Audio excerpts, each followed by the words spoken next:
প্রথম সামুয়েল গ্রন্থ থেকে পাঠ 15 অধ্যায় এবং 16 অধ্যায়। ভগবানের প্রতি আনুগত্যের অভাবে শৌল ঐশ্ব অনুগ্রহ থেকে বঞ্চিত হলেন। সামুয়েল একদিন শৌলকে বললেন, ভগবান তার আপন জাতি ইসরায়েলের রাজপদে তোমাকে অভিষিক্ত করতে আমাকেই তো পাঠিয়েছিলেন। তাই এখন ভগবানের এই আদেশবাণী শোনো তুমি। বিশ্বপতি ভগবান এই কথা বলছেন, ইসরায়েলীয়রা যখন মিশর থেকে এখানে আসছিল তখন পথে বাধা সৃষ্টি করে আমালেকীয়রা তাদের প্রতি যে আচরণ করেছিল, আমি এবার তার জন্যে ওদের শাস্তি দেব। এখন যাও তুমি আমালেকীয়দের আক্রমণ করো, তাদের যা কিছু আছে তা পুরোপুরি ধ্বংস করে ফেলো, কাউকে রেহাই দিও না। সমানভাবে পুরুষ ও নারী, ছোট্ট শিশু ও কোলের শিশু, বিষ ও মেষ, উট ও গাধা সবই মেরে ফেলো। শৌল তখন সৈন্যদের তেলাইমে জড়ো হওয়ার আহ্বান জানালেন। সেখানে তিনি তাদের সংখ্যা গুনে নিলেন। দেখা গেল 2,00,000 পদাতিক রয়েছে, তাছাড়া জুদা গোষ্ঠীর 10,000 সৈন্য রয়েছে।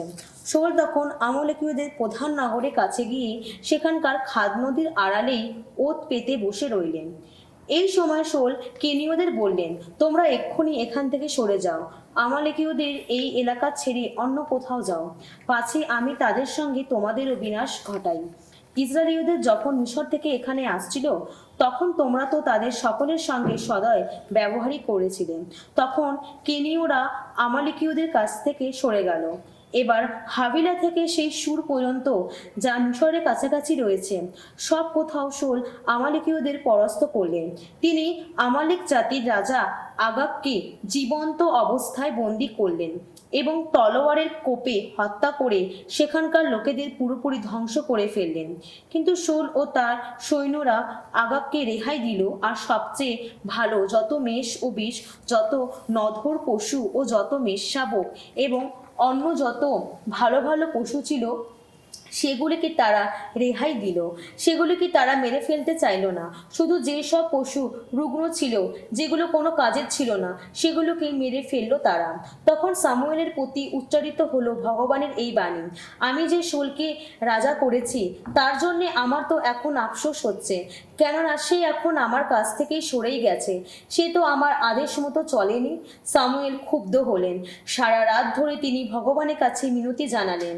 পরের দিন খুব সকালে তিনি শৌলের সঙ্গে দেখা করার জন্য রওনা হলেন। সামুয়েলকে এই কথা জানানো হলো, শৌল কার্মেলে গেছেন। সেখানে তিনি নিজের বিজয় স্মরণে একটি স্তম্ভ গেঁথে তুলেছেন। তারপর সেখান থেকে অন্যদিকে ঘুরে গিয়ে তিনি এবার গিলগালেই নেমে গেছেন। সামুয়েল যখন শৌলের কাছে এসে উপস্থিত হলেন তখন শৌল তাকে বললেন, ভগবান আপনাকে আশীষ ধন্য করুন, আমি ভগবানের আদেশ পালন করেছি। সামুয়েল জিজ্ঞেস করলেন, তবে ওই যে ভেড়ার ব্যা ব্যা ডাক আর গরুর হাম্বা ডাক শুনছি, তা আসছে কোত্থেকে? শৌল উত্তর দিলেন, ওগুলো তো আমালেকীয়দের ওখান থেকে আনা হয়েছে। আসলে সৈন্যরা আপনার ঈশ্বর ভগবানের উদ্দেশ্যে সবচেয়ে ভালো যত মেষ ও বিষ বলি দেবে বলেই ওগুলোকে বাঁচিয়ে রেখেছে, কিন্তু বাকি সব কিছু আমরা পুরোপুরি ধ্বংসই করেছি। সামুয়েল তখন শৌলকে বললেন, থাম, গতকাল রাতে ভগবান আমাকে যা বলেছেন আমি তখন তোমাকে তা জানাতে চাই। শৌল উত্তর দিলেন, বেশ বলুন। সামুয়েল বললেন, যদিও আগে তুমি নিজেকে নগণ্য বলে মনে করতে, তবুও সেই তুমি কি ইসরায়েলের সমস্ত গোষ্ঠীর শাসক হয়ে ওঠোনি? ভগবান কি তোমাকে ইসরায়েলের রাজপদে অভিষিক্ত করেননি? ভগবান তোমাকে তো একটা বিশেষ কাজ করতে পাঠিয়েছিলেন। তিনি বলেছিলেন, যাও ওই পাপী আমালেকীয়দের পুরোপুরি ধ্বংস করে ফেলো, তারা সম্পূর্ণ নিশ্চিহ্ন না হওয়া পর্যন্ত তাদের বিরুদ্ধে যুদ্ধ করে যাও। তাহলে ভগবানের কথা মানোনি কেন তুমি? লুট করা যত কিছু পাবার জন্যে কেন তুমি অমন করে ঝাঁপিয়ে পড়েছিলে? ভগবানের দৃষ্টিতে যা অন্যায়, কেনই বা তুমি তেমন কাজ করেছো? শৌল উত্তর দিলেন, কেন? আমি তো ভগবানের কথা মান্যই করেছি। ভগবান আমাকে যে কাজ করতে পাঠিয়েছিলেন আমি তো সেই কাজ করেছি। আমালেক জাতির রাজা আগাগকে আমি তো এখানে নিয়ে এসেছি, আর যত আমালেকীয়দের পুরোপুরি ধ্বংসই করেছি, যা লুট করা হয়েছে। সৈন্যরা অবশ্য তার মধ্য থেকে কিছু মেষ আর বিষ আলাদা করে রেখেছে। আসলে যা পুরোপুরি ধ্বংস করার কথা ছিল ওগুলো তার সবচেয়ে ভালো অংশ, আর ওগুলো তারা তো এই গিলগালে আপনার ঈশ্বর ভগবানের উদ্দেশ্যে বলি দেবে বলে ভেবেছে। কিন্তু সামুয়েল উত্তর দিলেন, মানুষ ভগবানের আদেশ পালন করলে ভগবান যত আনন্দ পান, সে পূর্ণাহুতি দিলে বা বলি নিবেদন করলে তিনি কি ততটাই আনন্দ পান? জেনে রাখো, পশু বলি দেওয়ার চেয়ে ঐশ্য আদেশ পালন করাই বরং শ্রেয়। ভেড়ার চর্বি উৎসর্গ করার চেয়ে ঈশ্বরের প্রতি আনুগত্য প্রকাশ করাই বরং শ্রেয়। ঈশ্বর বিদ্রোহী হওয়া তো দৈব গণনা করার মতোই অপরাধ, তার অবাধ্য হওয়া তো মূর্তি পূজা করার মতোই অপরাধ। তাই তুমি ভগবানের আদেশ অগ্রাহ্য করছো যখন, ভগবানও তেমনি তোমাকে আর রাজা হিসাবে গ্রাহ্য করছেন না। শৌল তখন সামুয়েলকে বললেন, ভগবানের আদেশ লঙ্ঘন করে এবং আপনার নির্দেশ মতো কাজ না করে সত্যি পাপ করেছি আমি। আসলে সৈন্যদের ভয় করেছিলাম, তাই তাদের ইচ্ছা মেনে নিয়েছিলাম। এখন দোহাই আপনার, আপনি আমার ওই অপরাধ ক্ষমা করুন এবং আমার সঙ্গে ফিরে চলুন। আমি এখন ভগবানের সামনে গিয়ে পরিণত হতে চাই। কিন্তু সামুয়েল উত্তর দিলেন, না, আমি তোমার সঙ্গে ফিরে যাব না, কেননা তুমি ভগবানের আদেশ অগ্রাহ্য করেছ, আর তাই ভগবানও তোমাকে অগ্রাহ্য করেছেন। তুমি ইসরায়েলের রাজা আর থাকবে না। সামুয়েল সেখান থেকে যাবার জন্য যখন ঘুরে দাঁড়ালেন, শৌল তখন তার লম্বা পোশাকটির ধারের দিকটা ধরে ফেললেন, ফলে তা ছিঁড়ে গেল। সামুয়েল তখন শৌলকে বললেন, ইসরায়েলের রাজত্ব করার যে অধিকার তোমার ছিল, আজ ভগবান তোমার কাছ থেকে তা কেড়ে নিয়েছেন। তা তিনি তোমার চেয়ে যোগ্য অন্য একজনকেই দিলেন। আর একটা কথা, ইসরায়েলের গৌরব যিনি, তিনি তো মিথ্যা কথা বলেন না কখনো, নিজের মতো পাল্টানো না তিনি তো মানুষ নন, তাকে মত পাল্টানো হয় না কখনো। শৌল তবু মিনতি জানালেন, আমি পাপ করেছি বটে, তবে দোহাই আপনার, আমার জাতি প্রবীণদের সামনে এবং ইসরায়েলের ওই লোকেদের সামনে আপনি আমার সম্মান রক্ষা করুন, আমার সঙ্গে ফিরেই চলুন। আমি এখন আপনার ঈশ্বর ভগবানের সামনে গিয়ে প্রণত হতে চাই। সামুয়েল তখন রাজার পিছনে পিছনে ফিরে এলেন এবং শৌল ভগবানের সামনে এসে প্রণত হলেন। এবার সামুয়েল বললেন, আমালেকীয়দের রাজা আগাগকে এখানে নিয়ে এসো তো। আগাগ ভয়ে টলতে টলতে তার কাছে এগিয়ে এলেন। তিনি বললেন, হায় রে, কত তিক্ত মৃত্যুর স্বাদ। সামুয়েল বললেন, তোমার তলোয়ারে যেমন অনেক নারীকে নিঃসন্তান করে দিয়েছে, তেমনি তোমার নিজের জননীকেও এবার নিঃসন্তান নারীর দশায় ভোগ করতে হবে। সামুয়েল তখন সেখানে গিলগালে ভগবানের সামনে আগাগকে কুপিয়ে হত্যা করলেন। তারপর সামুয়েল রামায় চলে গেলেন এবং শৌল নিজের বাড়িতে তার সেই জন্মস্থান গিবেয়ায় ফিরে গেলেন।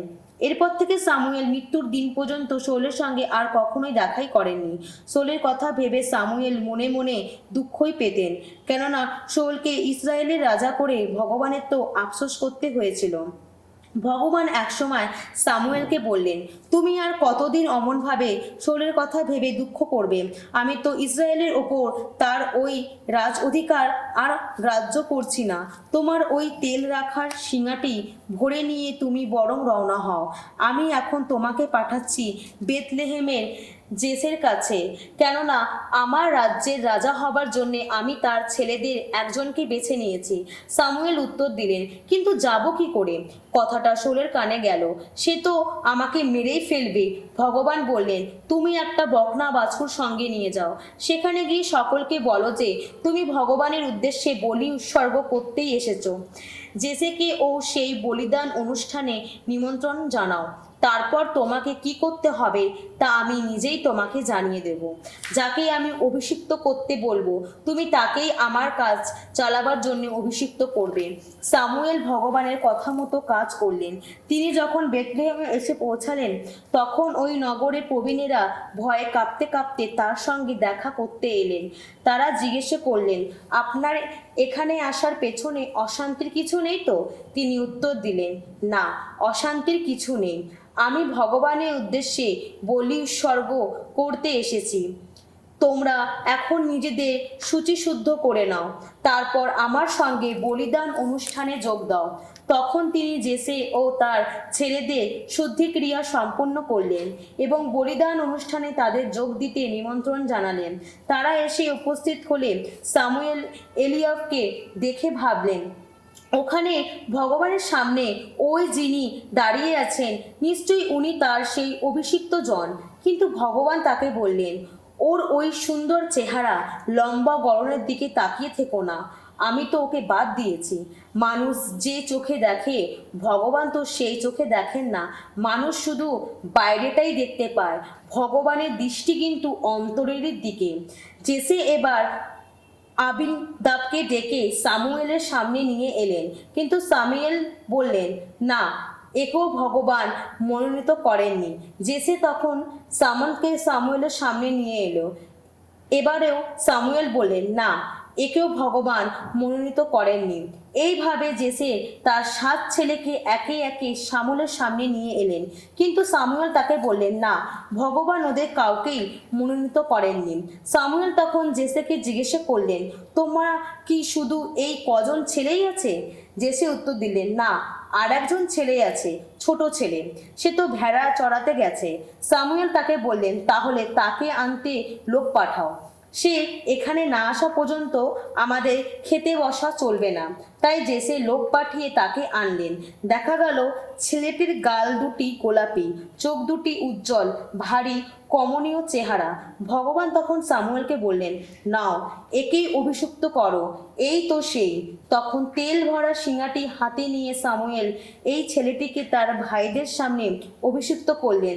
আর ভগবানের আত্মিক প্রেরণা তখন এই দাউদের ওপর বিপুল শক্তিতে নেমে এলো, আর সেদিন থেকে তার ওপর অধিষ্ঠিত রইল। এরপর সামুয়েল সেখান থেকে রামার পথে রওনা হলেন। শৌলের মধ্যে ভগবানের যে আত্মিক প্রেরণা সক্রিয় ছিল, ইতিমধ্যে শৌল তা থেকে বঞ্চিত হয়েছিলেন। ভগবানের পাঠানো এক অপশক্তি তাকে পীড়া দিতে লাগলো। শৌলের কর্মচারীরা তাকে বলল, ঈশ্বরের পাঠানো এক অপশক্তি আপনাকে তো পীড়া দিচ্ছে। প্রভু, আপনি আদেশ করলে আমরা আপনার সেবায় নিরত এই দাসেরা নিপুণ একজন বিনকারকে খুঁজে বার করব। ঈশ্বরের পাঠানো ওই অপশক্তি যখনই আপনার ওপর ভর করবে, তখনই সে বিনা বাজারে, আর তাতে আপনি মনে শান্তি পাবেন। উত্তরে শৌল তখন তার কর্মচারীদের বললেন, ভালো কথা, আমার জন্য তেমন একজনকে খুঁজে বার করো যে ভালো বিনা বাজাতে পারে, তাকে আমার কাছে নিয়ে এসো। তার কর্মচারীদের একজন তখন বলল, আমি তো বেতলেহেমের লোক জেসের এক ছেলেকে চিনি যে ভালো বাজায়। তা ছাড়া সে একজন সাহসী মানুষ, পাকা যোদ্ধাও বটে। সে সদালাপী সুশ্রী মানুষ, ভগবানের সহায়তা ধন্য মানুষ। শৌল তখন দূত মারফত জেসেকে বলে পাঠালেন, তোমার ছেলে দাউদ যে ভেড়া চড়ানোর কাজ করে, তাকে আমার কাছে পাঠিয়ে দাও। একটা গাধার পিঠে রুটির বোঝা চাপিয়ে, আর সেই সঙ্গে সুরায় ভরা একটি চামড়ার পাত্র এবং একটি ছাগলছানা নিয়ে এসে জেসে তখন তার ছেলে দাউদকে দিয়ে ওগুলো শৌলের কাছে পাঠিয়ে দিলেন। শৌলের কাছে এসে দাউদ রাজার কাছে নিযুক্ত হলেন। দাউদকে শৌলের খুব পছন্দ হলো। তিনি রাজার অস্ত্রবাহক হয়ে উঠলেন। শৌল জেসেকে বলে উঠলেন, দাউদ আমার কাছে নিযুক্ত থাকুক, কেননা ওকে আমার ভালোই লেগেছে। এরপর যখনই ঈশ্বরের পাঠানো সেই অপশক্তি শৌলের ওপর ভর করত, তখনই দাউদ বিনা হাতে নিয়ে তা বাজাতেন, আর তাতেই শৌল মনে স্বস্তি পেতেন, শান্তি পেতেন। তখন সেই অপশক্তি তাকে ছেড়ে চলে যেত। সামসঙ্গীত 123। তোমার দিকে চোখ তুলে চেয়ে আছি, ওগো স্বর্গলোকের সমাসীন তোমারই দিকে। যেমন প্রভুর হাতটির দিকে চেয়ে চেয়ে থাকে কৃতদাসের চোখ, গৃহিণীর হাতটির দিকে চেয়ে চেয়ে থাকে যেমন দাসীর চোখ।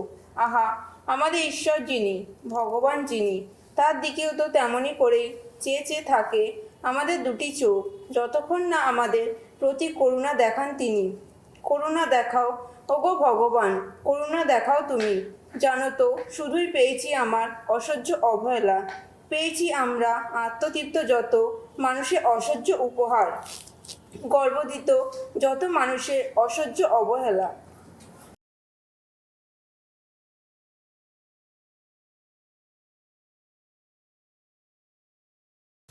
সাধু মার্ক রচিত মঙ্গল সমাচার, 7 অধ্যায় 24 থেকে 37 পদ। যিশুর প্রতি একজন অনিহুদি স্ত্রীলোকের বিনষ্ট বিশ্বাস। সেই জায়গা ছেড়ে যিশু এবার চলে এলেন তুরস এলাকায়। তিনি সেখানকার একটি বাড়িতে গিয়ে উঠলেন। তিনি যে সেখানে আছেন তার ইচ্ছা ছিল না একথা কেউ জানুক। কিন্তু তিনি লোকের দৃষ্টি এড়াতে পারলেন না। শীঘ্রই একজন স্ত্রীলোক তার ওখানে থাকার কথা জানতে পারল। তার ছোট্ট মেয়েটির ওপর অপবিত্র এক বিদেহী আত্মা ভর করেছিল। এই স্ত্রীলোকটি সরাসরি এসে যিশুর পায়ে লুটিয়ে পড়ল। সে ছিল অনিহদি, সিরিয়াবাসী, একজন ফিনিশীয় মেয়ে। সে মিনতি জানাতে লাগলো যিশু যেন তার মেয়ের মধ্যে থেকে ওই অপদূতটাকে তাড়িয়ে দেন। তিনি তাকে বললেন, আগে সন্তানদের পেট ভরে খেতে দাও, কেননা সন্তানের খাবার নিয়ে তা কুকুরের সামনে ফেলে দেওয়া তো উচিত নয়। উত্তরে সে বলল, ঠিক কথা প্রভু, কিন্তু টেবিলের তলায় বসে থাকা কুকুরেও তো সন্তানের খাবারের টুকরোগুলো খেতে পায়। তখন যিশু তাকে বললেন, তুমি যখন এমন কথা বলেছ, তুমি এখন নিশ্চিন্তে যেতে পারো। তোমার মেয়েকে ছেড়ে ওই অপদূতরা এখন চলেই গেছে। তখন সে বাড়ি ফিরে গিয়ে দেখতে পেল তার মেয়েটি খাটের ওপর শুয়ে আছে। অপদূতরা তাকে ছেড়ে সত্যিই চলে গেছে। তুরস এলাকা থেকে ফেরার মুখে যিশু সিদন শহর হয়ে গালিলিয়া সাগরের দিকে গেলেন। দেকাপলিস এলাকার মধ্যে দিয়েই এগিয়ে চললেন তিনি। সেই সময় লোকেরা তার কাছে নিয়ে এলো এমন একজন লোককে, যে কালা এবং বেশ তোতলাও। তারা অনুরোধ জানালো তিনি যেন তার ওপর একবার হাত রাখেন। যিশু লোকটিকে জনতার সামনে থেকে একটু আড়ালে নিয়ে গিয়ে তার দু কান একবার আঙুল দিলেন এবং খানিকটা থুতু নিয়ে তার জিভে ছোঁয়ালেন।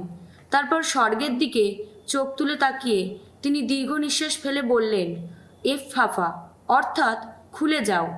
সঙ্গে সঙ্গে লোকটির কান দুটিও খুলে গেল, তার জিভের জড়তাও কেটে গেল। সে স্বাভাবিকভাবেই কথা বলতে লাগলো। যিশু এই কথা কাউকে জানাতে তাদের নিষেধ করে দিলেন, কিন্তু তিনি যতই নিষেধ করেন এসব কথা তারা ততই রটাতে থাকে। তাদের বিস্ময়ের আর সীমা ছিল না। তারা বলছিল, ওর সমস্ত কাজই অপূর্ব। এমনকি উনি কালাকে দেন শোনবার শক্তি আর বোবাকে দেন বলবার ক্ষমতা।